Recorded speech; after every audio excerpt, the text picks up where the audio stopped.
So for those of you that don't know me, my name is Alex. I'm a third year at Whittier, majoring in psych and Spanish. With that, I hope to become a school psychologist, preferably elementary school. I really like working with kids. It's kind of what I've noticed I really liked. Aside from that, I really like going to the gym. I'm really into like that active kind of stuff. So I'm going to the gym. I just started snowboarding, so that's been a new one. And then it's kind of what led me to this whole tennis idea. Going into this project, I will definitely say that I think I was nervous-ish, but I think I was more overconfident. I thought I was going to get everything done. I thought it was going to be super easy. It was not, as you will see. Based on that, I think you kind of get the idea that I like doing the active stuff, so I think picking a hobby that was really going to keep me moving was something that I really wanted to do, but gym was kind of something I already did, and other stuff was a little hard to fit in. Before starting this project, I had never picked up a racket in my life. I've never played tennis. I don't think I've even watched tennis, to be quite honest with you. But going out the first time, I didn't think I did too bad. I was really humbled when I asked Andrea about it, but again, she's been playing and everything, and it wasn't in a mean way. It's just how we are. Now to go over my learning goals. My first learning goal was learning different hitting techniques. My sub goals were learning ball control, hitting with my dominant, non-dominant, and learning how to serve as well. Each of these sub goals were definitely all harder than I anticipated. My second goal was playing against the wall, so I needed to understand how to control a hit, how to play with both sides, and be able to play against the wall without losing the ball control. My third learning goal was playing one-on-one matches. I wanted to learn the rules of the game, be able to play one-on-one with my coach without her having to go easy, and then be able to teach someone how to hit the ball. This was definitely my favorite learning goal.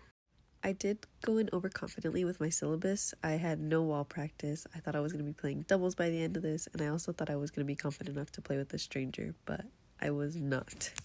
I found my coach through my coworker, and we don't spend a lot of time together really outside of work before that. But now we have. As you can see, tennis has really strengthened our friendship. Not only that, but she feels really close to my family, which I'm glad, because originally she's from Venezuela, and then she moved to Florida, and then she moved across the country by herself to here. We've gotten a lot closer. She'll come over to my house now. My family knows her very well, so I think it's really cool, especially because she doesn't have a lot of family out here, so I think it's really cool for both of us. Some things that definitely worked with her coaching style were that she had really good constructive criticism, made the learning fun, and I think what really helped is that I knew her teaching style before because I've seen it at work. As for challenges, I think scheduling was one of our biggest challenges, as well as staying on task because we like to talk. Along with that, the weather really liked to mess with us. It would get super hot. As for changes I would make, I would just say a more flexible schedule. Using a timer helped us a lot when we would be talkative too much, and playing at different times of the day so that we're not in the heat the whole time. As for assessments, most of our assessments were done like this. I do the questions and we both answer them, and then I would ask her about it. We'd talk about it a little bit, and then that's how I would get my feedback. The ones that really concerned me were the ones that we had different answers on. So for example, on this one, it would be how well on a scale of 1 to 6 would you agree that Alex was able to tell when the ball was going to go out of bounds? She gave me a 5. I gave myself a 3 because I thought I was really bad at it. But she was like, no. She was like, mostly because you were scared of the ball, you would move, but you would know when it was going out of bounds. Most of these questions are also more broad because this was now playing during the whole match and how I was able to do it while playing the whole match versus one that I'm going to show you right now, which is more from the beginning and a little more specific. So this was an example of one of my first assessments. The first question asks about my ball control, specifically during warm-up, because that's really all I was getting to. The next one is on a scale of 1 to 5. How could I spot where the ball was going? She gave me a 2. I gave myself a 1. We can definitely tell this was the beginning. And then how well would we agree that my follow-through is during hitting the ball? And we both disagreed because, again, it was the beginning. I was still learning all the basics and how to hold the racket at this point, so I expected my scores to be lower during this time than they were in my final assessment. I actually really like the way of assessment just because I wanted to not know at first and then look at both of them and compare and then be able to talk about it. For the most part, we graded around the same. I would normally grade less just because I think I was being harder on myself than, she was. But yeah. The study I looked at the effects of grade retention on students' motivation. They studied pre and post kids who were promoted versus kids who were held back, found a decline in academic motivation as well as self-esteem in the kids that were retained, as well as that it mostly happened during the end of the year when they were kind of expecting that they weren't going to be promoted. Found interesting that it included parent and teacher attitudes in their lack of motivation. So guys, a big issue I'm having today is I can't hit the ball where I want it to go again. In relation to the article, when I kind of had to step back and go back to basics, it made me less motivated than other things.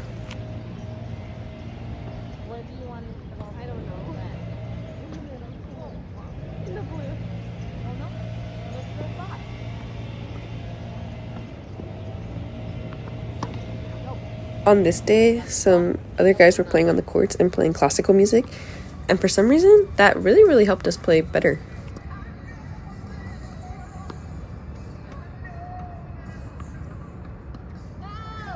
Motivating, I think it was the little things, kind of just the music that was playing that day, the vibes, the energy that everyone kind of had, well, me and Andrea. And then for stuff that didn't motivate me, like I said before, when I was having like an off day or something just wasn't working out the way I wanted it to, that would pull me back. And it's kind of what the article talked about too.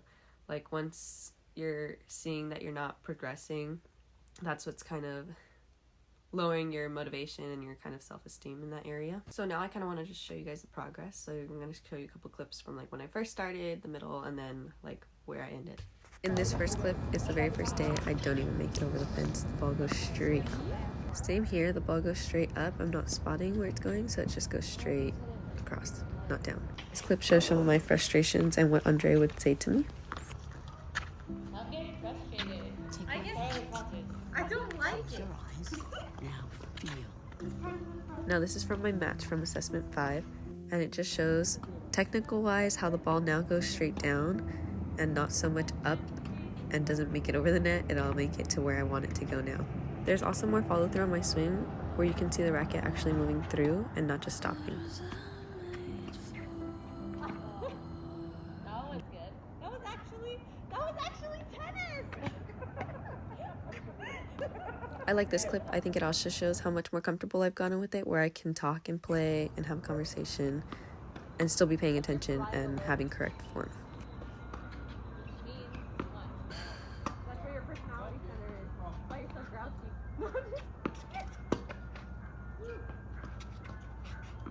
Oh. Definitely thought that was gonna make it. So guys, let me just say, that was my best day of tennis, and I don't know if it's because she was broken or because I'm good. We have now ended our day at Starbucks, and she does. Overall, what I think I learned about myself was that my time management works a lot better when I'm working with someone, just because I know like they're relying on me and like vice versa. So it really makes me kind of like plan things out and I need to be there.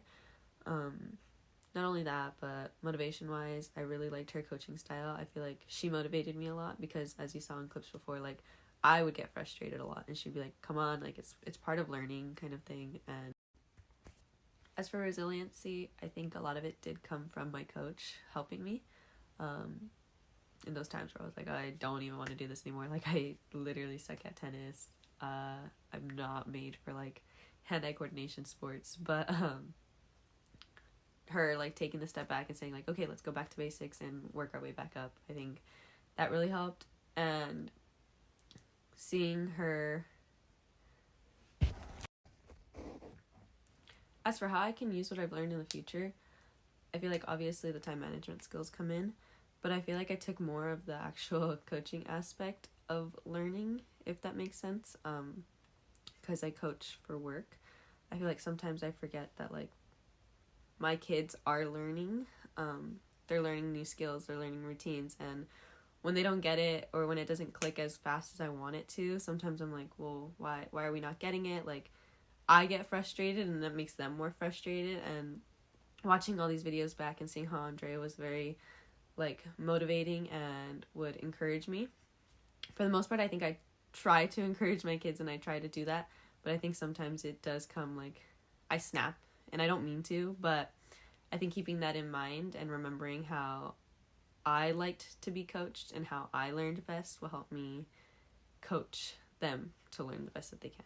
So that's it. Thanks for watching. It was a really long project, but I'm really happy to be able to look back and kind of see all the progress that has happened until now.